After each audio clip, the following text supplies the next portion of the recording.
Hello hi नमस्कार. कसे आहात सर्वजण. आपल्या मुंबईमध्ये पण हल्ली खूप थंडी पडते, म्हणून शरीरासाठी हिरवा भाजीपाला हा चांगला असतो. म्हणून हिरवा भाजीपाला थंडीमध्ये खायला पाहिजे. म्हणून आज मी मेथीच्या भाजीची तुम्हाला सर्वांना रेसिपी दाखवणार आहे. चला तर आपण मेथीच्या भाजीची रेसिपी बघूया. इथे मी मेथीची भाजी घेतली आहे, तिला स्वच्छ धुवून घेतलं आणि तिला कट करून घेतलं.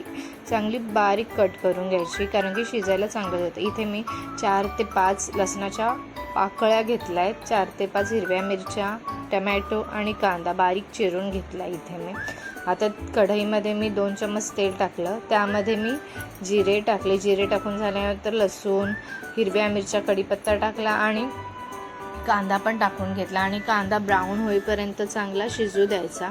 कांदा ब्राऊन झालं की आपण त्यामध्ये टमॅटो टाकून घ्यायचा. टमॅटो टाकला की मग टमॅटोला पण थोडं खालवर परतून घ्यायचं आणि मग त्यामध्ये मीठ टाकायचं, कारण की मीठ टाकल्याने टमॅटो लवकर शिजतो आणि जास्त कडक राहत नाही. मग त्याला थोडंसं शिजू द्यायचं आणि मग त्यामध्ये आपण मेथीची भाजी टाकून घ्यायची. सर्व जी एवढी मेथीची भाजी असते ती सर्व मी इथे टाकून घेतली आणि मग त्या मेथीच्या भाजीला मी खालवर परतून घेतलं आहे. तिला खालवर परतत राहायचं, कारण की ती लवकर शिजते. जास्तीत जास्त मेथीच्या भाजीला शिजायला 5 ते 10 मिनटं लागतात.